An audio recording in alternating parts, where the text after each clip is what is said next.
How's it going, everybody, and welcome back to our Cisco Enterprise series. In this video, we are going to be focusing on the smaller site here.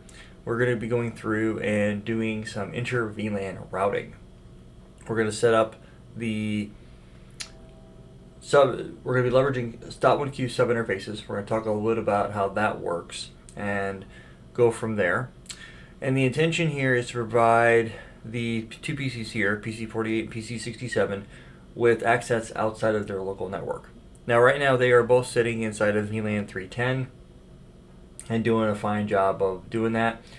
What we're going to be doing is doing the .1Q sub interfaces, and we're going to be leveraging HSRP to do that in order to provide ourselves some gateway redundancy.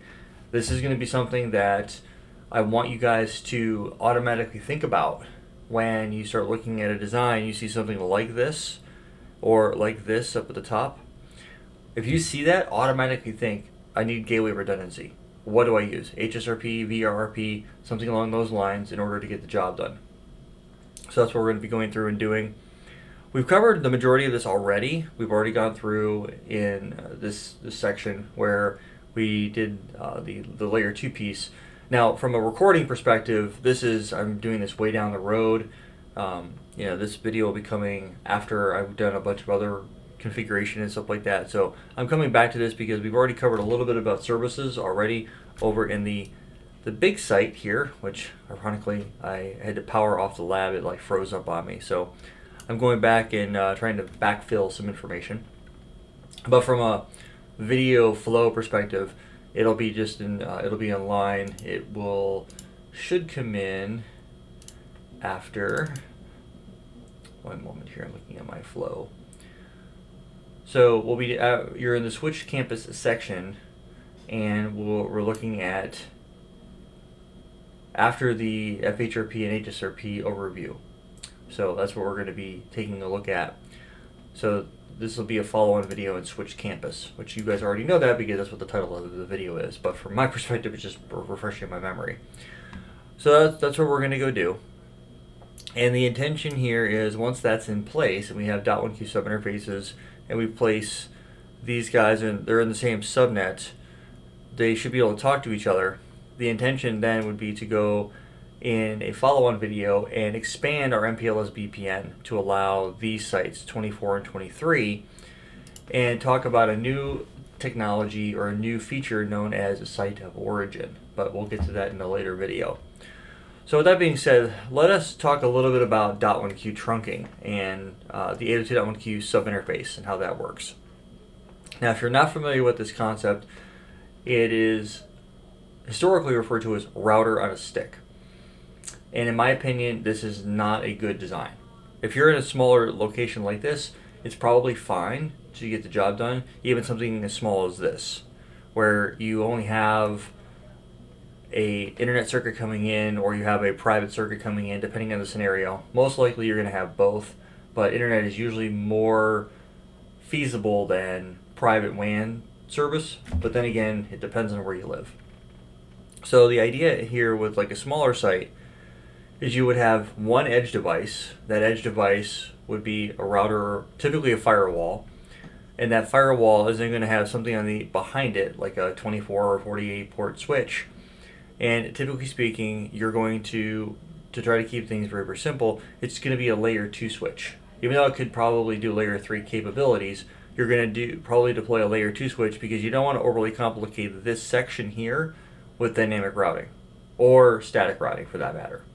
Now, in our case, we went ahead in the MPLS series, which at this point in the video series, you haven't even seen yet, but it's further on down the playlist if you want to take a look at that.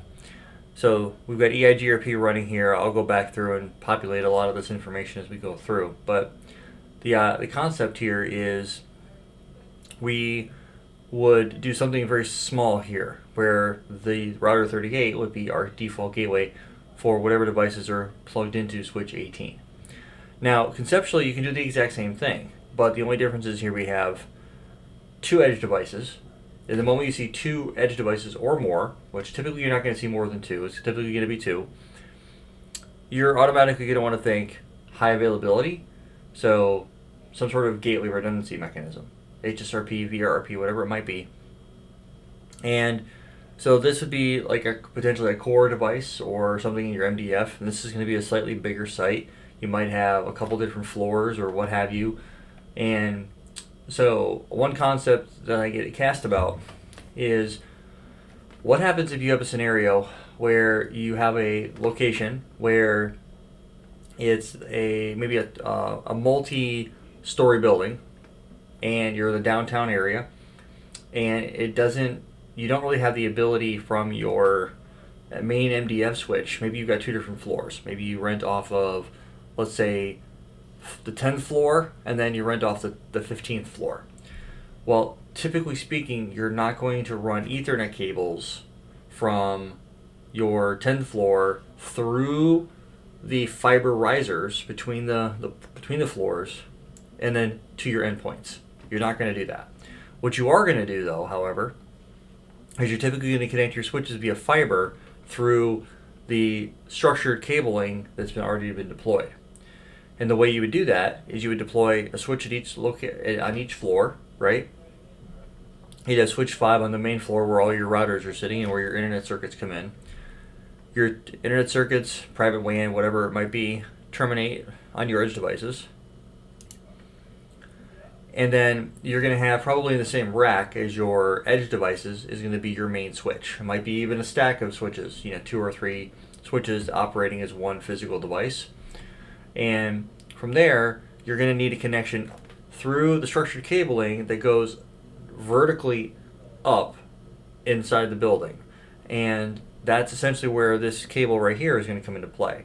You're going to more than likely have like a fiber patch panel, and you'll probably work with the building, facilities folks, and they'll tell you, hey, in order to connect to the 15th floor or whatever floor you're on that you need to connect to, be like port 4 on the fiber patch panel. So you would literally run from a fiber module on switch 5. You'd plug your SFP into the open fiber port, and then run a fiber cable from that port to the fiber patch panel above your equipment. And that would allow you to then connect to the 15th floor. So then you'd have to somehow get to the 15th floor and do the exact same thing on the 15th floor. The only difference is you won't have any edge devices there to contend with. You would only have your other switch. You'd have your other switch plugged in, and you'd run from whatever fiber patch panel port you need to. You run that down into your switch on that uplink, put an SFP into that port, run that fiber into that port, and you'd be in really good shape. So that's essentially what you would end up doing. And then this way here you'd have, even though the floors are not directly connected to each other, it sometimes happens, it sometimes doesn't. Sometimes you're able to get 2 floors that are right next to each other. You'd be on 10 and 11, or 11 and 12, or you might have the entire 15th floor. You never really know.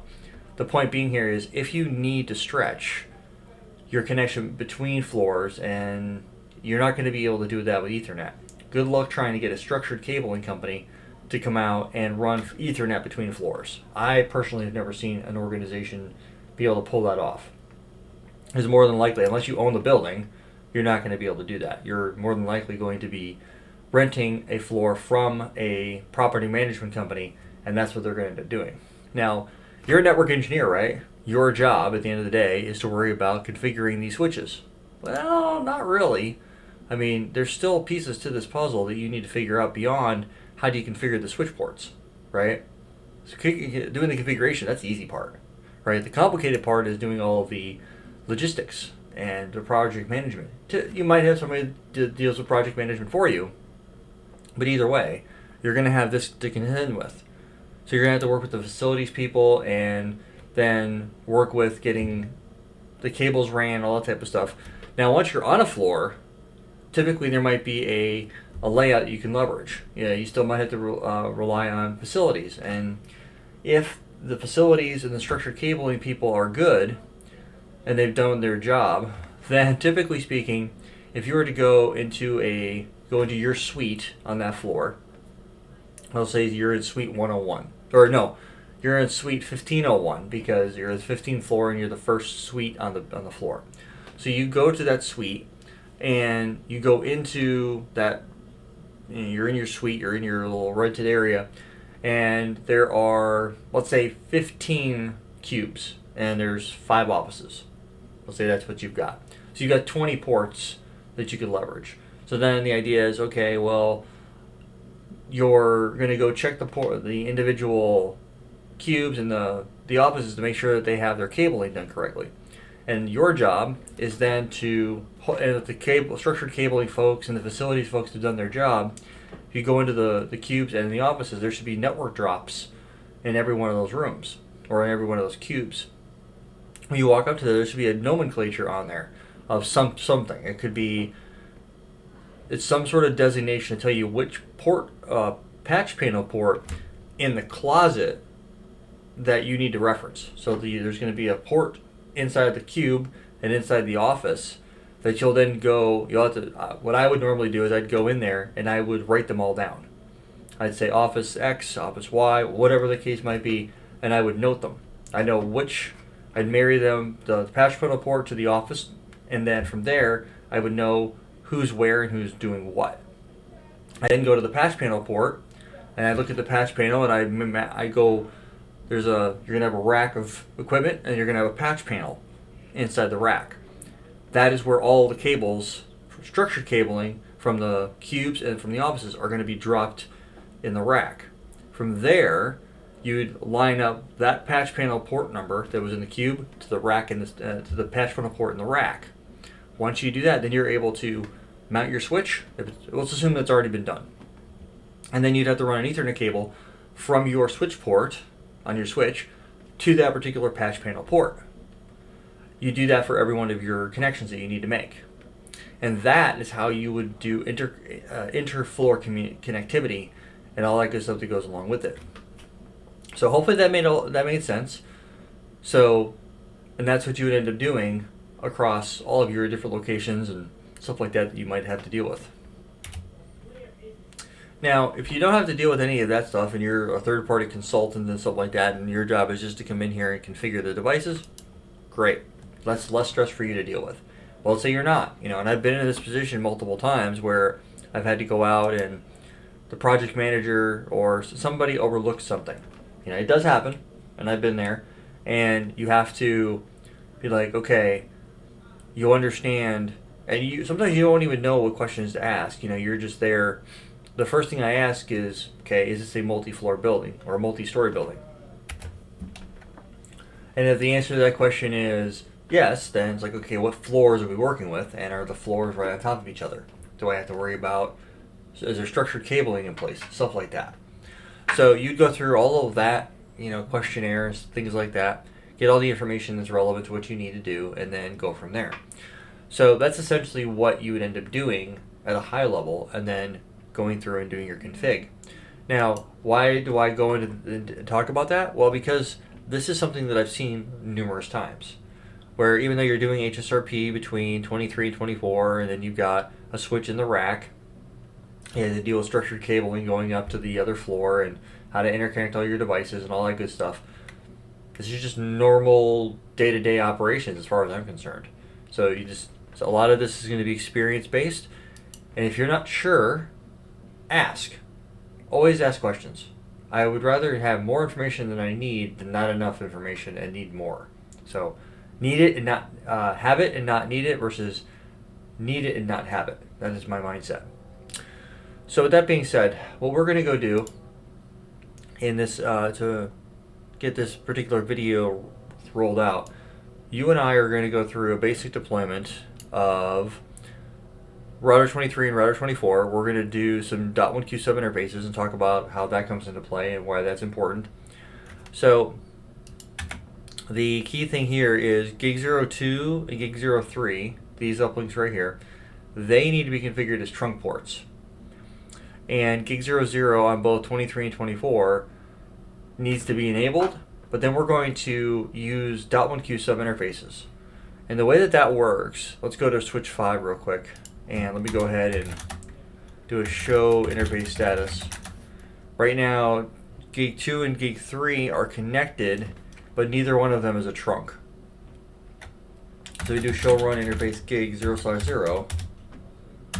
You're going to see that we have .1Q encapsulation, we have native VLAN 314, we have switch port mode trunk, all that good stuff, right?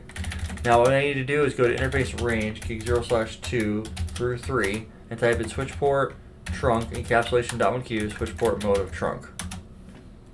Now that I've done that, what will end up happening from a do show interface status perspective is if I do show interface trunk, give it some time and you'll start to see these VLANs start showing up right here.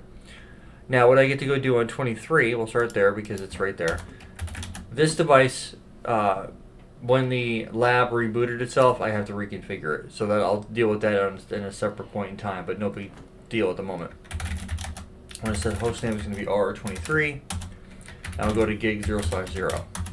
Now this interface needs to be enabled, so I'm going to no shut it. But I'm not going to set an IP address on this interface. What I'm going to do instead is I'm going to say interface gig 0/0 question mark. And you notice how there's this dot right here, right? I'm gonna copy that dot, or just put the dot there, either way, and do a question mark. And then I have all these other numbers. I have basically 4.2 billion is my option.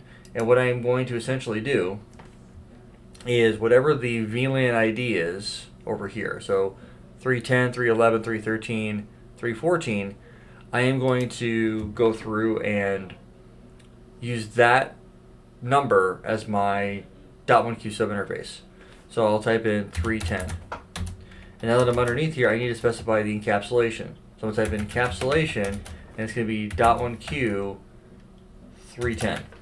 And by doing that, typing in encapsulation .1Q 310, I am saying I want you to pay attention to any traffic that comes in from switch 5 from gig 0/3, gig 0/2 on gig 0/0 that's got the VLAN ID of 310. That's what I want you to do. And I'm also going to set an IP address here. I'm going to type an IP address here is going to be 172.31.0. And I'll say 23/24. Do show IP interface brief. And that's what it's going to look like from an operations perspective. You're going to see the .1Q subinterface show up. We'll hit the up arrow a couple times and we'll do 311. And then we'll hit the up arrow a couple more times. 311 there for the encapsulation. Hit the up arrow a couple more times, and then we're going to put in here 311.23. So if I do show IP interface brief, now we have our second .1Q subinterface. Now this is a load sharing option for routing. In other words, in order for any of the traffic, let's say we have Wi-Fi users, we have voice over IP users, and we have servers. What's going to end up happening is any of these services that need to be used, whether they're on switch 5 or on switch 6, will have to pass through 23 or 24 depending on which one is the active gateway. So essentially what will end up happening is if I was to come through here and let's make this pretty so let's say I have a device on switch 5, I have a user on switch 5, whatever that might be. They need to talk to, say, PC48. So what will end up happening is, let's say I have a LAN user that needs to talk to a voice over. I need to make a phone call from floor 10 to floor 15. So I've got a voice over IP user. I need to talk to a voice over IP user on floor 15. So what will end up happening is I will send the traffic this way, right? Now I don't need to do anything special because it's on the same network, right? Same network traffic, I just hit the switch and I'm able to forward down to where I gotta go. Now, what if I'm actually it's supposed to be a voice over IP user. So there you go. Now, what happens if I am a PC user on switch 6 on the 15th floor, but I need to talk to one of the servers that's hanging off of switch 5? Simple. In that case here, I go from PC 67 to switch 6, over the structured cabling to switch 5. I then hit 23, which is my gateway. I come back down to a different network, so the server VLAN. I hit this guy again, and I go to my server. And then the server does the exact same thing. The server sends the traffic back. Let's switch to a different color. Let's go sky blue. So the server sends the traffic back into the switch. It goes up to here, comes back out on the network that it was originally sent to, then down to PC67, and boom. That is my end-to-end communication. Now, it's hairpinning on gig 0/0 because of the fact that we're using .1Q subinterfaces. This could be a bandwidth resource issue, potentially, congestion problem, if you have too much traffic that's having to go up to the router and go back down again. So you got to keep these things in mind. If that is a potential problem in your network and you can't deal with that, then your next best thing is to deal with layer 3 switching. So move the gateway from 23 down to switch 5, do your routing on switch 5, and then have some sort of either default route that points to switch router 23 or 24, or do some sort of dynamic routing. I am a proponent, do dynamic routing so that your life is easier. You don't have to worry about switching or dealing with static routes and IPSLAs or any of that business. So that's essentially what ends up happening. So what we'll do in the interim is we will continue doing what we've been doing. So we're going to come in here, we're going to do 313, set the encapsulation to be 313, and then the IP address is going to be .3. So, and then we'll wrap up with 14, like so. Alright, so do show IP interface brief. There we have it. Fairly straightforward configuration, right? Now that we have that done, the next thing we're going to go do is do show run and hit the enter key, and we're going to go down here a little bit. And my intention is to leverage Notepad. So we're going to come over here. I'm going to go ahead and do this. We're going to grab all of this config right here, copy that. Yep, and then I'm going to do int gig 0/0 no shut. And what I'm going to do now is I'm going to change the 23 to a 24. And for all of you that are wondering, this is going to be basically your CCIE pro tip, is whenever you can optimize your configuration, I recommend you do it. I'm going to grab all that. We're going to jump over to 24. I believe he might already be show IP route. Alright, so he's going to static route. Good. I'm going to go to global config. We're going to copy and paste this config in, just like that. So do show IP interface brief. Now, one thing that's interesting about this is if you shut down the main interface, you shut down all of these sub-interfaces as well. So if I go to interface gig 0/0, I type in shut, and do show IP interface brief, I shut down all of my sub-interfaces as well. Now if I don't want to do that, but I want to shut down one of my individual sub-interfaces, I can do that as well. I can go to interface gig 0/0.314 and say shut down that, and do show IP interface brief. We can see that all the other interfaces, the physical and all the sub-interfaces, are working correctly, but 14 has been shut down.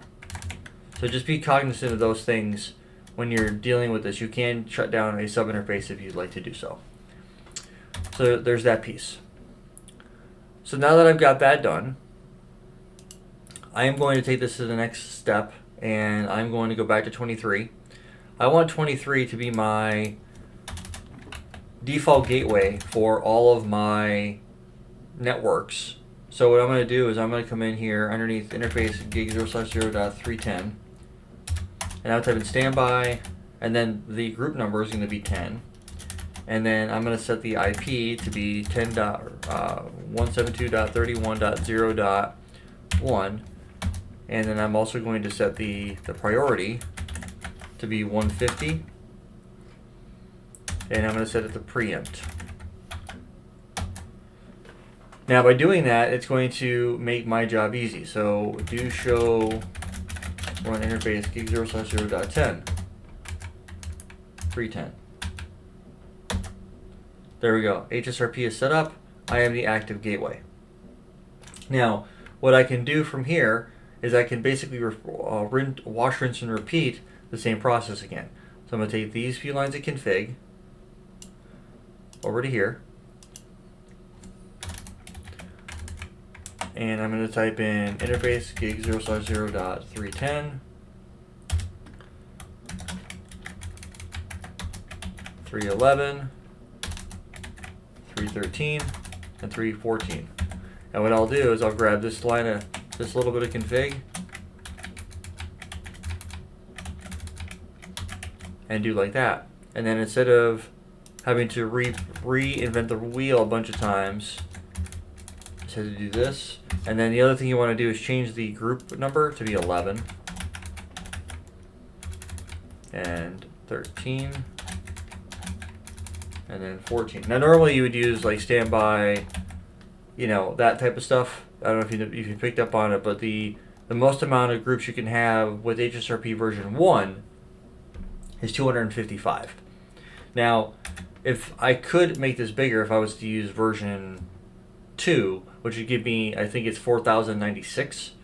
So I could utilize that as a way to match my .1q tag to my group number, but this at least correlates close enough, right? So that's how I would do that. So what I'm going to do is I'm going to copy that right here into this guy, and I'm going to paste just like that.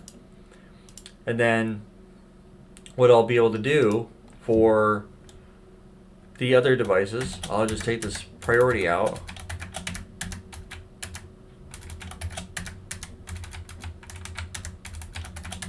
just like that, and then I'll copy all of that into switch over into R23. I'm sorry, R24. So let me go ahead and paste that in, just like that. Now we'll give that a moment or two for it to do its thing. So it should start to come online, and it'll go into standby mode once it starts to be able to communicate back and forth. Whoops, meant to minimize. So now that we've got that in place and everybody seems pretty happy with the overall configuration, there they go into standby. So do show standby brief. There we go. So that's basically what that would look like.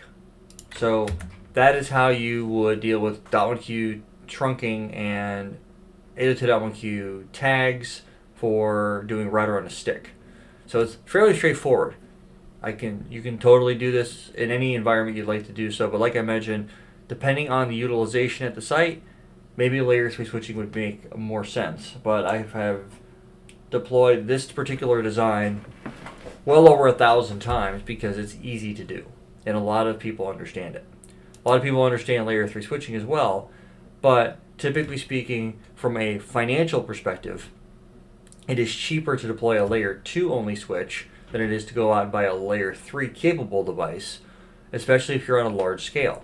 If you're looking at 1,000 locations, then saving, let's say $1,000. Well, 1,000 times 1,000, that's $1 million. So saving $1 million on hardware just to get the job done, a lot of times it's a pretty big reason why we're not going to do layer 3 switching. Now, if you're part of the design team and you haven't gotten to the part where people are like giving you pushback, then that's a whole other story. You can be like, well, this is how much more it's going to cost to do that, and then if we were to do like a price difference, and I've been there before, well, instead of being 4.2 million, it's going to be 5.2 million because of layer 3 switching, and it gives us more flexibility with the routing, blah, blah, blah, blah, blah. And they might go, okay, that's great, but you're costing me $1 million more just so you can do the routing a little bit more techie. Yes. Okay. Well, I'm sorry, but we don't have $1 million to make you feel techie. So we're going to go ahead and go the opposite direction, and we're going to do router on a stick. We're going to go design one that doesn't cost as much. So that's one of those things where you have to put in design and then do a cost differentiation, because the way that you have to talk to people at the business level is in non-technical terms. I can't tell you how many times where it's like, I can give you a technical reason for it, but from from a money perspective, they're going to be like, that's great. I'm sure that's, you did a great job explaining that, or whatever the case might be. Or, somebody, you clearly put a lot of time and effort into your presentation, but it's still $1 million, right? Stuff like that does happen. So when those situations arise, you just got to take them for what they are. The key thing is knowing to do this 2 different ways. Layer 3 router on a stick, or layer 3 switching. Layer 3 switching typically is going to be reserved for more data center or core enterprise core networks, things like that, where they're willing to spend a little bit more money than on a branch office that doesn't have the needs to be that sophisticated with its network design. So it doesn't always work that way. You might get it your way, sometimes you don't. So I just wanted to make sure that everybody was on the same page with that. Now I'm going to go ahead and save that config on 23 and 24. I'll come back and we will work on doing BGP and things like that at a later point in time. But I wanted to at least cover this piece here so you would all be on the same page when it comes to how this actually works. Because, it's one thing to talk about it from a technical perspective and just say, okay, do this, do this, do this. But from a design perspective and from a physical cabling perspective, I've been here. I've done that. I've been the person that's been like, why are we doing it this way? That doesn't make any sense. To the person where it's further on down my career where I'm looking at it from more of an architecture perspective, this is why we're doing this. It's going to cost way less money.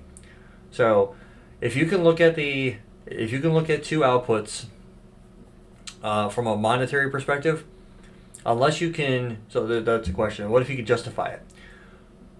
If you can figure out a way to present to whoever's in charge of the finances in your organization, if you can justify spending $1 million more on hardware that really isn't necessarily needed in order to get the job done, but you can still get them to give you the thumbs up, more power to you. I've been there before, and I was like, okay, I have 2 different price points, but for 2 different designs. One's higher than the other, and I can't tell you of a single time where spending more money has ever been. I've never gotten thumbs up for that. I've always been like, no, we're going to go this way. Unless there's a overly dramatic reason why you would want to go a different direction. But then again, at the end of the day, I've been overruled multiple times. And it's like, okay, I have 2 different price points. This price point here is this. So I always lead with the more expensive one first so I get the sticker shock out of the way. And I come in with the other one. I said, this is another solution. We get the job gets done the exact same way. We will be able to make this work. So I just want to present both options to you. We're going to suggest the cheaper route. Even if the more expensive route would make your job a little easier, at the end of the day, they're not going to care. Like I said, unless you can justify $1 million as to why. So there are, because on that, most organizations, $1 million is a lot of money. So especially if you're talking 1,000 sites that's cookie cutter, I can very easily roll this out, have it all pre-configured. And that's the other thing too, and I'll talk about that from a deployment perspective. It's one thing to, be on your leadership's good side and then present a cheaper solution that will still get the job done. But in the scenarios where you have to be the person that's also on the hook for getting this deployed, you got to keep in the back of your mind of, if you do it more complicated, what other type of headaches could you be possibly incurring? So these are just some things to keep in the back of your mind from a deployment perspective. What I could do is have all the addressing figured out ahead of time, and what I would be able to do is come through, do the configuration and have it in Notepad. And what I would do is I would have all of the locations.